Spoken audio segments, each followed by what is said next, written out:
Welcome to the Cagesiders. I'm Jeremy Long, joined as always by my co-host, the lovely and talented, beautiful Asian princess himself, the coach, Angelo Reyes. Angelo, thank you so much for joining me. Well, thank you. UFC gym.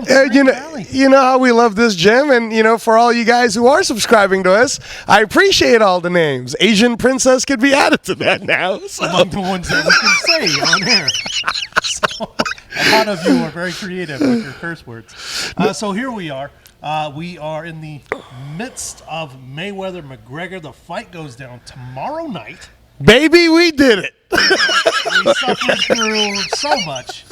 It seems like we talked to everybody. Yes. We talked to, in the last couple of weeks alone, Allura Jensen, right. Gorgeous George from MMA. Paulie Malignaggi, the man in the middle of it. Oh, man. And so everyone's had their opinion. You know what, Coach, we're here. We're down to it. People will have their sweaty money in their grubby little hands. Making last-minute bets, probably. Throw it down on either Mayweather or McGregor. Coach, okay. Any last advice? How did things look leading up to this? What does it look like the day before the fight? I'll tell you. Again, Conor McGregor is extremely confident. You can't take that away from him. There is still the question of, is Mayweather too old? Is this the time that it does happen? We don't know that. I would go with this. My son, before I took him back to California, told me, Dad, you have to put money on Mayweather's second-round knockout. And just for the heck of it, I am going to put money on him for Mayweather second-round knockout. Now, me, myself, I still think it'll probably come later. I was trying to explain that to Joseph. I said, listen, son, the way Mayweather fights, I'm thinking more like the 8th-round knockout. For a fact, Jeremy, if it goes past 10, he will most likely not even try to go for the knockout. He'll just let it finish, which would be a big win for McGregor unless he just gets his ass beat for 12 rounds. We don't know. Yeah, absolutely. And if anything, that's kind of what he's looking at. That if he doesn't connect, okay, for all you MMA fans, if he doesn't connect in those first couple of rounds, it's probably not going to happen, right? More than likely not going to happen. So he's got to see that as kind of a moral victory if he does last all 12 rounds with one of the greatest of all time in Floyd Mayweather, at least the top 20 of all time, Mayweather, and especially one of the best defensive fighters of all time. Yeah, for sure. So if he does last, there you go. But my question to you, before we move on to our next subject, where does Conor McGregor go from here, regardless, win or lose? Well, I actually think win or lose, Conor McGregor is going to go back to boxing. The dangers in MMA is much greater for him, and in all honesty, I think he'll make less money. And I think the next most logical fight is Paulie Malignaggi. Now, a lot of you will say, that guy's crazy. The Asian hillbilly, he's saying crazy stuff again. But the truth of the matter is this. Over the last 2 weeks, Paulie Malignaggi has become more of a mainstream name. He knows how to talk a good game. He knows how to promote a fight. And we just saw what happened when two good promoters who are two good fighters talk up a fight. Malignaggi do a pretty good job. So I'm thinking Barclays Center, St. Patrick's Day March. Oh, wow. That would be insanity right there. So I like that. We'll see if it happens. We'll see. Well, we also got to spend a weekend, a couple weekends ago, with the Nevada Boxing Hall of Fame. Caesar Palace. It was amazing. Seeing a lot of the all-time greats in our sport. Do their thing, man. We got to see Tommy Hearns. Yeah, we got to talk to Michael Spinks. Right, man, that was an awesome. Yeah, that's gonna come out real soon, guys. But first, we got to talk to Lucia Rijker, who's the second female fighter to be inducted to the Boxing Hall of Fame. Definitely a great. And then you got to talk to Anna Julaton, who actually did the presentation. Yeah, absolutely. And we're gonna have these interviews a little bit later on in the show. Lucia Rijker and Anna Julaton are going to join us. We're going to have fun. Man, it was such a great night. Good food. I know, man. You're always giving me your food. That's what happens. I have to eat it. When we were there, what was like? Did you have any wow moments? Did you go, man, I can't believe so and so is here? Man, seeing Tommy Hearns is always great. He seemed to be in really good spirit. Right. Taking pictures, signing hands. Right. Signing everything. Signing hands. shaking hands, signing everything in front of him. Kind of Freudian slip. Right. But also, even we talked to Michael Spick. Yeah, that was One awesome. of my all-time favorites. Yes. One of the greatest of all time. And Yeah. so it was really cool to get to interview him and talk to him. And how cool was it to see Eric Morales and Barrera? They're not arguing. Barrera actually does the presentation for Eric Morales, and then Sugar Ray Leonard was there. So hey, it's just a great event. Yeah, Just a great event. So let's start our first commercial break. When we come back, we're going to talk to Lucia Rijker right there from the Nevada Boxing Hall of Fame. So Cagesiders, stay with us.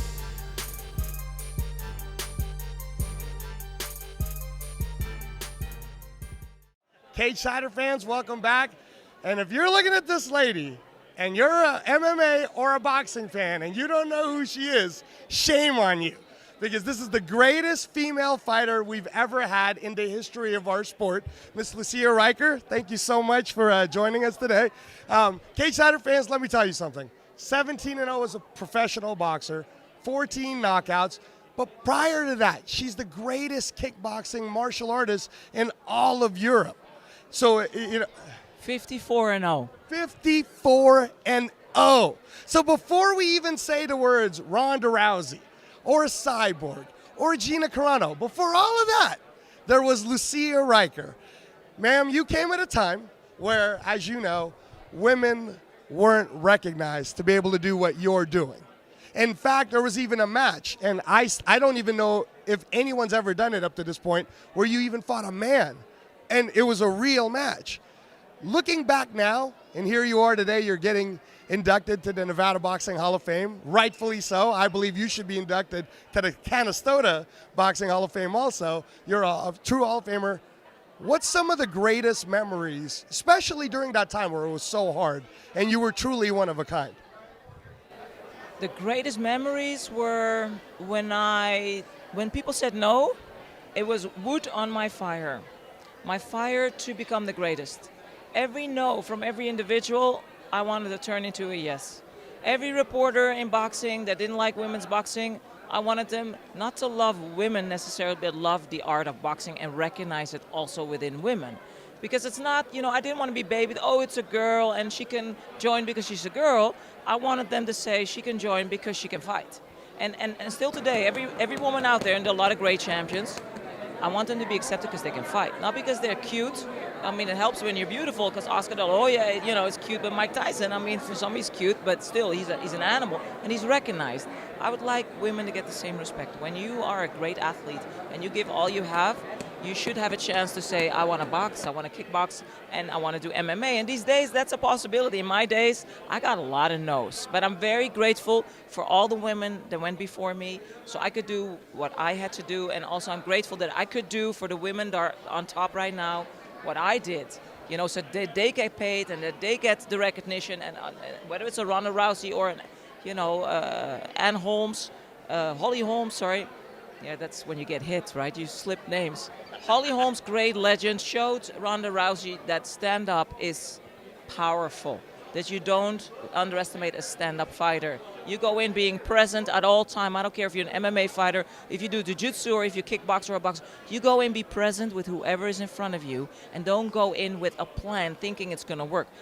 Throw your plan out the door and be present. Try to, implement it in the moment, not in a forceful way, because you could get your ass knocked out when you do that. Now, ma'am, speaking of that, and you are a trailblazer, Anna Julaton, who is Freddie Roach's only second female fighter, she always tells the story about how she believes she would have never even been allowed to work with Freddie Roach if it wasn't for you. She met you in the 2006 Amateur Nationals. She didn't even think about becoming a pro fighter. You had a very deep talk with her during the Nationals, and you even told her, you said, you know what, Anna, I don't like it that you're boxing and you're putting your hands down. I want you to put your hands up. So I want to talk about that connection with you and Anna and Freddie Roach. When you went to Freddie Roach, what was it about him? He was so young then. What was it about him that made you want to train with quite arguably one of the greatest trainers we've ever had in the sport of boxing? What made me train with Freddie Roach was he was a young, hip guy that gave me personal responsibility. If I wanted to be a champion, he said, I'm here, which meant I had to do my road work, I had to do my own dieting, I had to do my own strength and conditioning training, and he was there to hold the mitts and guide me in the art of boxing. So I had to come with a toolbox which I dragged with me from kickboxing and show to him I was hungry and willing to do whatever it took within the limits of the sport, because I was never able to do certain things which might have gotten me more fame. But within the limits of an athlete, I gave it my all. I worked hard, and I was motivated. And that is something that is difficult when you just start out. It's good to have a good amateur trainer. And, you know, my heart goes out to all amateur trainers that put their heart and their time in to build a fighter until they're ready to go to the next step. And then you go to a trainer like a Freddie Roach that can take you to another step, but you already have a personal responsibility. Nobody needs to call you to get out of bed. Nobody needs to tell you what you ate, because you want to be a champion. You take personal responsibility for your career and your success. You don't give it to your trainer and say, oh, this guy's the best, he can take me there. You take you there no matter who's in your corner, because you are showing up. Now that's so beautiful that you said it that way, man, because Anna Hulten, that's what she always talks about, is she looks up to you so much. You truly trailblazed her path. She came from the martial arts background. She went to Freddie Roach, and at that time, Freddie Roach even used to tell her, hey, I don't care that you're a woman. I only care that you're responsible. And if you choose to do it, then you're going to have to deal with whatever the success and failures are. 3 world championships later, they were able to do it. Anna Hulten has now delved into the mixed martial arts world. She's not quite done yet, ma'am. And the reason why you're sweating, of course, is you were giving her so much of your energy and so much of your teaching, showing her that famous Lucia Rijker left hook that knocked so many opponents out. And you have beautiful kicks. Obviously, you used to destroy them all with your 54-0 record. Looking at it now and seeing the landscape of MMA, what's your greatest takeaway from it now? Are you proud, or are you still kind of thinking in your head, you know what, there's more to do? There's more to do for you ladies. What I want to give all the men and the women out there, don't just build self-confidence based on your titles and your performance only, but also build self-esteem. Why do I say that? When the titles are gone, who are you? If you don't know who you are underneath the titles, the belts, and the fame and or the money, you will fall apart, right? Like a great car, you raise it into a wall, boom, and you have to rebuild yourself. So do some type of spirituality. Meditate, seek God in some, there's so many roads to a higher power. Seek it on your way. Don't wait till you're suffering, till you're done. Do it as you go, and not just because you want the fame and the money. You pray to God, help me with this fight, make sure that I get what I want for me and my family. No, to know who you are underneath your performance, because that's where most fighters deal with. They become addicted to performing, and it's just one more shot. And that's where we get hurt. It's a dangerous sport. In most sports, we don't have as many head injuries as we do. So just transform yourself as you go by adding spirituality to your training camp. Mind, body, and spirit preparation is very important. Not just mind, body. The spirit is as important. Ma'am, last question. You're being inducted to the Nevada Boxing Hall of Fame, a Hall of Fame award that you truly deserve, and you deserve even more than that. How does it feel for you that the person that's going to be making your induction speech is someone who's looked up to you since the amateur days, went through your path, only became the only other person that Freddie Roach allowed to become a world title under his belt, and she's so honored to just even be around you, just to even feel your energy? How does that feel for you to be awarded and to have that type of recognition from literally someone that you opened the door for? It's really interesting you asked me that, because they first asked, would you like Christy Martin to hand you the award? Or we could ask Anna. And I thought, okay, Anna is the new generation. Christy Martin was my generation. And I thought, I have amends to make to Christy Martin, because I'm very grateful how she kept me in the business, because I had a beef with her that was beyond this lifetime. It was a rivalry that kept me in the gym more than anybody. So I'm very grateful for Christy Martin, who's been a big part of my career. And yet, the new generation, someone I paved the way for, I'm honored, I'm grateful to have passed the torch to someone who took it and is taking it to a whole other level. Like, honestly, I'm moved. And at the same time, I would have been as moved as Christy Martin. If she would have given me the award, I would have thanked her for being part of this sport, for also inspiring people like Anna in some way, shape, or form. We all did it together. The women from that generation are all responsible for an Anna. I am grateful that Anna was with Freddie, because Freddie is one of the great trainers out there, and that she got her world title with him, because to get Freddie is very difficult, especially nowadays. That's very difficult. So that she got his attention means that she has determination, skill, and talent. Ma'am, that was beautiful. Thank you so much for everything you've done. And whenever we think of any of the new generation UFC, Bellator, women nowadays, you can't say any of the championships names without saying Lucia Rijker first. I hope that one day they even, you know how in the NBA they call it the Larry O'Brien Trophy. I'm wondering if one day maybe a Bellator will come up with the women's flyweight title and call it the Lucia Rijker belt. Maybe a female on the bronze statue that we have in the awards. That when it's a woman, that she has breasts. That would be nice. That would be nice. No, just acknowledge the women. Yeah. Yes, ma'am. That would be nice. Ma'am. Thank you so much, Cagesider fans. Thank you so much. You're a legend, ma'am. Thank you. Hi, Cagesider fans. Jeremy Long here in Caesar's Palace. Beautiful Las Vegas, Nevada. I forgot where I was for a second there. But we're at the 2017 Nevada Boxing Hall of Fame. And you know the young lady standing next to me, Anna, the Hurricane Julaton. Anna, how are you doing? How's it feel to be back at the Hall of Fame? Obviously, I'm really excited.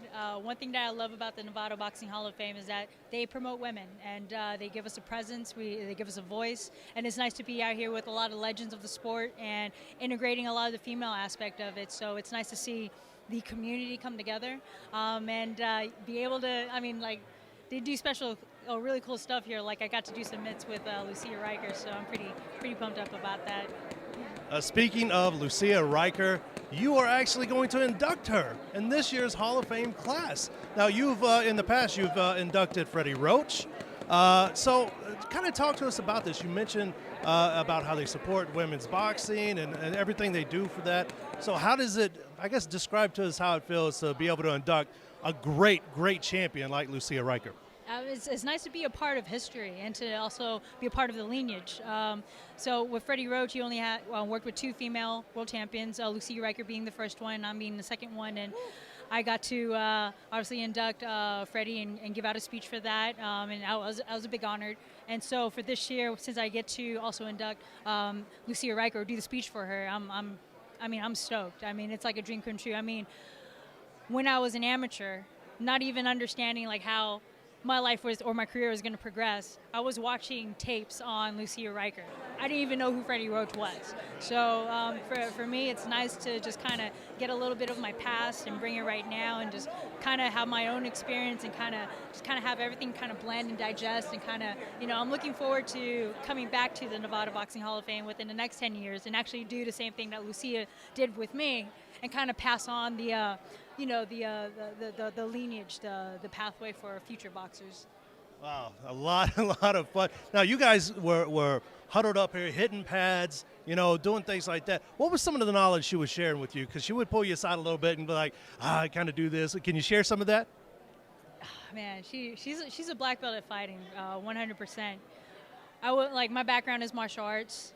There's this famous line my coach would always say, Angelo Reyes, he'd say, you're only as good as your basics. So that's what Lucia was pretty much schooling me on, making sure that all of my basic was all set. So it's not just one fundamental idea. It's like a whole bunch of fundamental ideas all compacted into one motion within that second as you're doing all the other moves that you're doing within a lot of time, if that makes any sense. So you want to be just perfect, or you want to at least reach that level of mastery.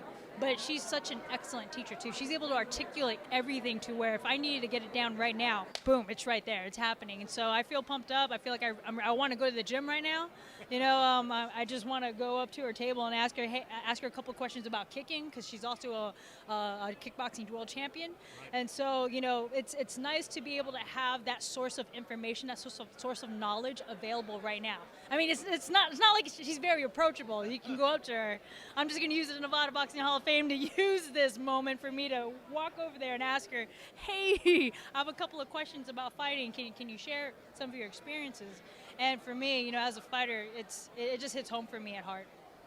Well, of course, she has the martial arts history, 54-0, greatest women's European, kickboxing champion ever. Yeah, I think ever is probably the best word for it.